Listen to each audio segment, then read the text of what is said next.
dimanche, la ville-province de Kinshasa a connu une nouvelle effervescence politique suite à la marche organisée ce jeudi 23 juillet par le Front commun pour le Congo. L'aiguille de la pendule de Kinactu Télévision nous indique qu'il est temps de pouvoir vous informer. Mesdames et messieurs, le plaisir est pour moi de vous présenter cette nouvelle session d'actualité sur Kinactu Télévision. Au menu de ce journal, le cadre et militant du Front commun pour le Congo se sont exprimés ce jeudi 23 juillet à travers une marche de soutien aux institutions et à la constitution du pays. Les vendeurs-vendeuses du marché central de la ville-province de Kinshasa veulent reprendre leurs activités commerciales au sein de cet espace de négoce, juste après avoir appris la levée de l'état d'urgence sanitaire prononcée par le chef de l'État Félix-Antoine Tshisekedi le 21 juillet dernier. Mesdames et messieurs, une fois de plus, bienvenue. L'Assemblée nationale et les Sénats congolais ont respectivement clôturé la session ordinaire du mois de mars, le mercredi 22 juillet dernier. De cet effet, les rapporteurs et porte-parole de l'Assemblée nationale, Célestin Moussao Kalunda, avaient exprimé sa satisfaction pour le travail abattu pendant cette session. Suivez ces commentaires de Patrick Mouyaya. Les bureaux de l'Assemblée nationale avaient convoqué le mercredi 22 juillet dernier à 13 h une plénière pour clôture de la session ordinaire du mois de mars. Le rapporteur et porte-parole de la dite Assemblée, Célestin Kalombo Moussaou, dit être satisfait pour le travail abattu pendant la session de mars. Signalons par ailleurs que la session de mars aurait dû être clôturée le 15 juin dernier. Cependant, en raison de l'état d'urgence sanitaire décrété par le président de la République et prorogé à 6 reprises par le Parlement, cette clôture n'avait pas eu lieu. Lors de la prorogation de l'état d'urgence pour la 6e fois, la plénière de l'Assemblée nationale avait demandé au gouvernement de présenter le plan de sortie qui devrait marquer la reprise de certaines activités. Enfin, les élus du peuple peuvent s'en aller en vacances parlementaires de 15 jours, mission accomplie pour l'Assemblée nationale de la 3e législature de la 3e République. En outre, la Chambre haute du Parlement, autrement appelée Chambre de sages Sénat, a finalement, après le report mardi dernier, clôture sa session ordinaire de mois de mars, le même mercredi 22 juillet. Au cours d'une séance plénière, dans son discours de clôture, son président Alexis Tambwe Mwamba note la violabilité récurrente du siège du Parlement des suites des actes d'incivisme et de vandalisme dont l'institution a été victime. Le président Tambwe Mwamba déplore pendant ces sessions les actes d'incivisme et vandalisme ayant même porté atteinte à son inviolabilité au point d'entraîner le décès d'un député national en la personne de Kakou Lempololo, élu du territoire de Mambasa dans la province de l'Ituri. Il reconnaît aussi dans le contexte particulier dans lequel s'est tenue cette session de mars après la pandémie du coronavirus qui a affecté la RDC. Après la série de marches successivement constatées dans la ville-province de Kinshasa, ce mercredi 23 juillet, le Front commun pour le Congo FCC en sigle a mobilisé une foule de ces multiples partis politiques regroupés au sein de la dite plateforme en partant de la première illimitée pour chuter au palais du peuple afin de réclamer la bonne marche des institutions de la République. Richard Nawej pour les détails.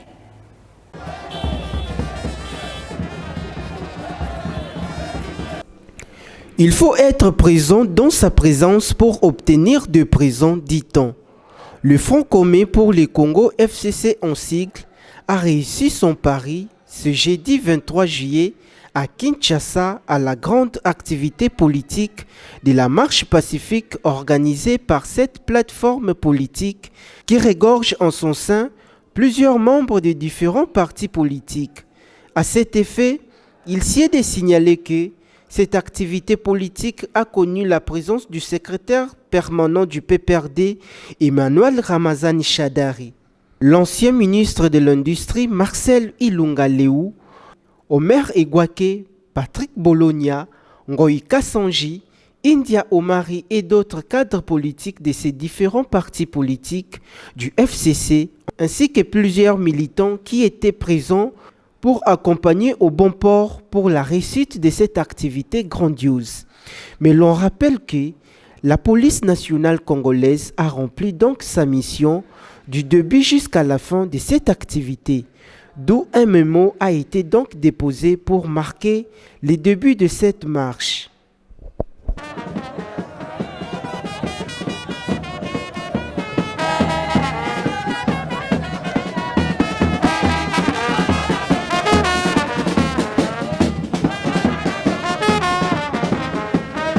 En politique, les différents cadres du Front commun pour le Congo, FCC en sigle, ont manifesté leur joie ce jeudi 23 juillet pour la mobilisation de ces militants et la réussite totale de leur marche, à l'instar de l'honorable Alphonse Ngoï Kassanji, Pierre Kangoudia et Patrick Bologna, au cours de laquelle une particularité d'un climat apaisé a été observée. Suivez ces réactions au micro de Richard Nawesh.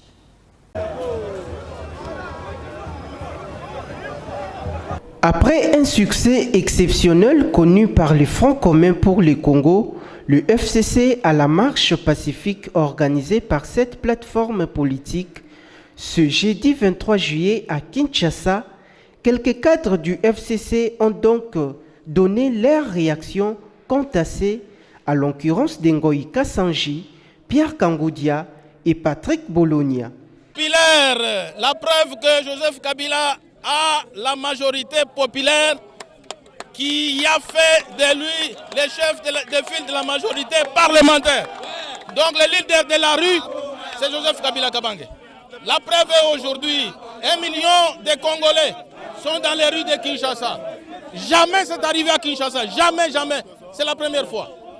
C'est la famille de Joseph Kabila, le FCC. Que la Constitution soit respectée. Nous soutenons les institutions pour autant qu'elles fonctionnent harmonieusement, afin de soutenir notre peuple qui est dans une situation difficile.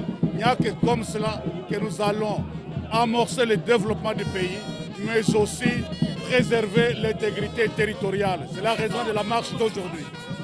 Nous sommes derrière notre leader. Le leader, c'est Joseph Kabila. Et c'est Joseph Kabila qui connaît où nous allons. Il nous a amenés dans la coalition. Nous allons aller jusqu'au bout. Et je pense que nous lui faisons confiance jusqu'à ce qu'il nous donne un autre mot d'ordre et nous allons suivre. Pour nous, pour l'instant, la coalition doit continuer. C'est pour l'intérêt du pays.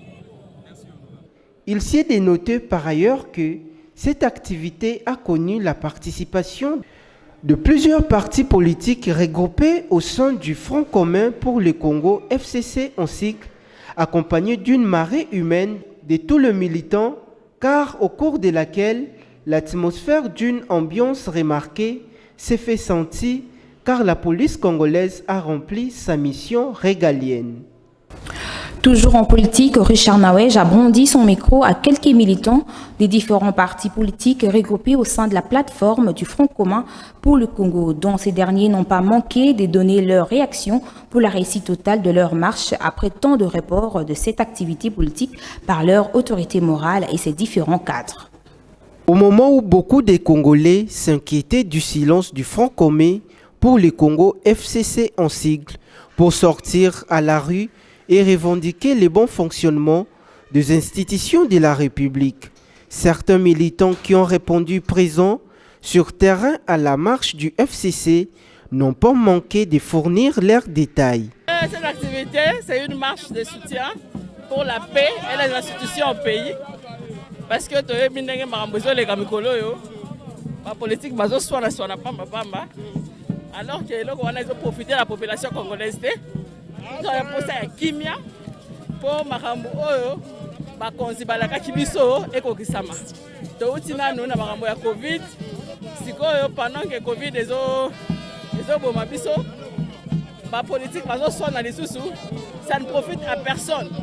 Yango ana biso tozo marché pona kolobake toza biso ba congolais toza na posa ya kimia tozo soutenir ba institution o eza en place parce que eza ba institution o basala ki ba alliance il faut esa la mandat nango ya 5 ans pour mokonzi ya mboka asala musala malamu to tamboli pacifiquement to sali mobulu te to sala eloko mabete na kati ya nzela to tambola. Marche à l'élo, donc makambo zo marché te na Congo. Congo donc ezosimba te dollar ezosimba te misala ezomonana te bacheke bakomi ebele misala ezomonana te bandako emati ekomi soki bakombie bato bakomi kolala na libanda donc makambo ezomarche te mafuta nini loso ya mafuta nde bato bakomi kolia donc tozokoka te tozokoka te tozomarche lelo mpona biso nanu bajene tozomona ke dollar eza komata tozomona ke lipo to bana kosoma na 200 francs kanga journée et que vous mukie siko vraiment toza 5 ne to na bana 5 ba on a lipo ya mukie on a combien faut ba 10 pain ya on to tamula lelo to soutenir un an coalition na biso FCC cash ezala bato bazo na ndenge ya mabe ko diaboliser ba leader na biso mibale Reska bange auto respectera mingi mutu ya nzete ya Congo autorité morale ya FCC na biso maboko pona ye na Yemoko béton Fati.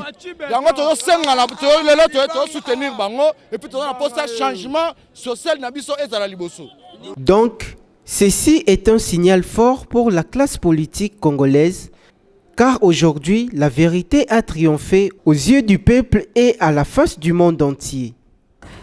C'est mercredi 23 juillet à Kinshasa, la police nationale congolaise a répondu présente à sa mission régalienne, celle de protéger la population et ses biens, pendant le déroulement de la marche pacifique organisée par le Front commun pour le Congo pour enfin donner le coup de fouet aux institutions de la République démocratique du Congo. Richard Nawège pour le constat. La protection de la population et ses biens constitue un véritable devoir primordial pour la mission régalienne de la police nationale congolaise. En vertu de cette note, les hommes du général Silvano Kasongo Kitenge ont abattu un travail titanesque ce jeudi 23 juillet lors de la marche organisée par le Front commun pour le Congo FCC en sigle. Par ailleurs, félicitations à cette police qui a répondu présente à sa mission pour une telle activité de haute portée d'intérêt national suite à une organisation de ces différentes troupes qui ont donc veillé à la sécurité des personnes et de leurs biens. Page noire à présent, la classe politique congolaise vient de perdre M. Dieudonné Bobo, vice-président de l'Assemblée provinciale de la province de Maïndombe. Ce décès est intervenu le mercredi 22 juillet dernier à l'âge de 63 ans, dont la ville-province de Kinshasa. Dieudonné Bobo avait été élu député provincial dans le territoire d'Oshwe sur la liste du Front commun pour le Congo. D'après un communiqué qui circulait sur les réseaux sociaux portant sur le soi-disant tarification du test de la COVID-19 pour le voyageur congolais à l'INRB, à cet effet, le secrétariat technique de la riposte contre cette pandémie a tenu à éclairer la population congolaise dans un communiqué publié sur son compte Twitter. Plus de détails avec Elisabeth Ochopé. Selon l'équipe de la riposte de la COVID-19 de Kinshasa, le communiqué relatif au paiement de $30 qui circule sur les réseaux sociaux, cela est une fausse information placée dans le compte de l'INRB. Nous portons à la connaissance de tous que le dépistage de la maladie à coronavirus demeure gratuit. Le communiqué qui circule est une initiative privée de l'INRB en tant que laboratoire. Il ne s'agit pas d'une activité du secrétariat technique de la riposte, comme l'a déclaré la structure administrative de cette riposte contre la COVID-19 en République démocratique du Congo. Il s'est de signaler que le coronavirus a touché plus de 15 provinces sur les 26 provinces qui comptent la République démocratique du Congo. Au total, 8 720 cas confirmés, 3 414 actifs, 5 105 guéris et enfin 201 décès. Les Congolais ont très bien accueilli la nouvelle de la levée de l'état d'urgence sanitaire en République démocratique du Congo. Suivez leur réaction à travers ces récits que nous propose Déborah Kangoma. Après plusieurs mois de prévention d'exercice des différentes activités, la République démocratique du Congo reprend son bon nombre de chemins dans certains domaines de la vie nationale, notamment commercial, magasins, banques, restaurants, bars, café, entreprise de ce mercredi 22 juillet. Dixit Félix Antoine Tshisekedi, les Kinois n'ont pas manqué de donner de la voix. Moi je suis très content, tel qu'on vient de lever on vient de lever quoi c'est quoi l'état d'urgence, puisque pour le moment, il y a beaucoup de gens qui souffrent, qui ne savent pas déplacer. Non seulement ça, tu vois avec le déplacement de chacun là où il est pour qu'il puisse atteindre le niveau de son service, les gens souffrent parce qu'avec 3, 2, ça faisait vraiment beaucoup de problèmes. Là, vraiment, je félicite beaucoup le président public pour tout ce qu'il a fait pour nous. Mais sauf comme les maladies sont encore là, je préfère encore qu'on puisse vraiment garder les mesures barrières. C'est ça l'essentiel pour moi. Les Congolais, vraiment, qu'on connaisse cette conscience-là, hein, de vraiment de garder les mesures barrières. Mais les bars doivent vivre parce que c'est un commerce. Les gens doivent vivre parce que ces gens-là, il faut qu'ils puissent vendre, qu'ils fonctionner, payer aussi les gens qui travaillent. C'est du travail. Même les églises, moi qui vous parle, je suis de l'église catholique, mais ça fait beaucoup de temps qu'on ne prie pas. Nous devons vivre avec cette maladie sans peur ni stigmatisation, a dit Félix Tshisekedi, avant de préciser que la fin de l'état d'urgence ne veut pas dire la fin du coronavirus. Mesdames et messieurs, depuis la levée de l'état d'urgence sanitaire en République démocratique du Congo, les Congolais en général et Kino en particulier ont cessé d'observer et de respecter scrupuleusement les mesures barrières édictées par les professionnels de santé pour limiter la propagation rapide de la COVID-19. Je vous propose donc de suivre les constats de Patrick Mouyaya. Depuis le 21 juillet dernier, que l'état d'urgence sanitaire a été levé par le président de la République démocratique du Congo, Félix Antoine Tshisekedi Tshilombo. Dit constat, plusieurs Congolais ne respectent plus les mesures barrières édictées par les autorités afin de barrer la route à cette pandémie mortelle. Un chauffeur salue les mesures prises par le chef de l'État de lever les mesures d'état d'urgence. Comme le chef de l'État a levé les mesures de l'état d'urgence, nous avions éprouvé d'énormes difficultés d'ordre social quand nous étions confinés dans nos demeures. Je suis dans la joie pour la levée de mesures prises par le chef de l'État.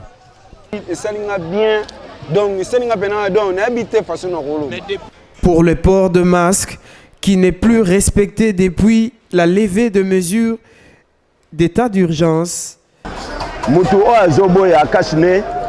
le cache-nez constitue d'une importance capitale dans la mesure où, en France, lorsqu'on a déconfiné, un constat désolant a été observé auquel le nombre de contaminés a été revu à la hausse. C'est pourquoi je demande à mes frères congolais de mettre toujours leur cache-nez dans le milieu public. Par ailleurs, la levée de l'état d'urgence souffre de mesures d'accompagnement. La santé n'a pas de prix, dit-on.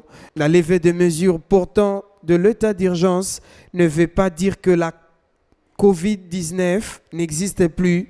Soyons vigilants en portant le masque et en observant les mesures barrières.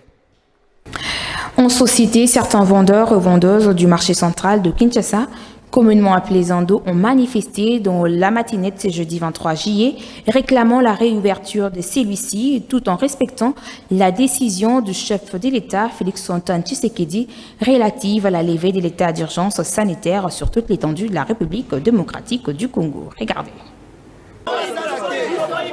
Plusieurs commerçants qui exercent leurs activités au grand marché communément appelé Zando ont manifesté leur mécontentement ce matin au micro de votre télévision Kun Actu pour passer leur message. Certains reconnaissent que le chef de l'État a déjà levé les mesures d'état d'urgence, mais pourquoi le gouverneur Jean-Tini Ngobila les empêche de réouvrir leurs activités? Nous avons tous suivi le président de la République dans son discours. Il a dit que toutes les activités doivent reprendre. Bientôt, nos enfants vont regagner les chemins de l'école. Les bars, les églises vont réouvrir bientôt.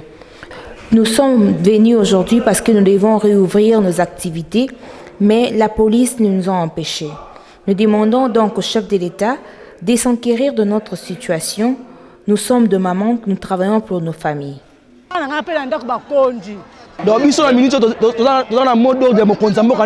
Nous avons le mot d'ordre du chef de l'État. Nous n'avons qu'un seul président qui s'appelle Félix Tshisekedi et nous voulons que les activités reprennent.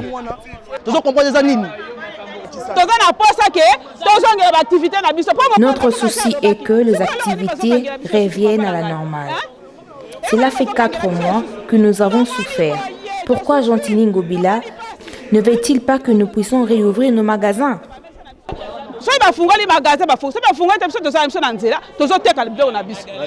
Par ailleurs, le chef de l'État Félix Tshisekedi Tshilombo ne cesse de dire que si nous sommes au pouvoir, c'est pour l'intérêt du peuple, au service de la population, d'où les termes « le peuple d'abord », fin de citation.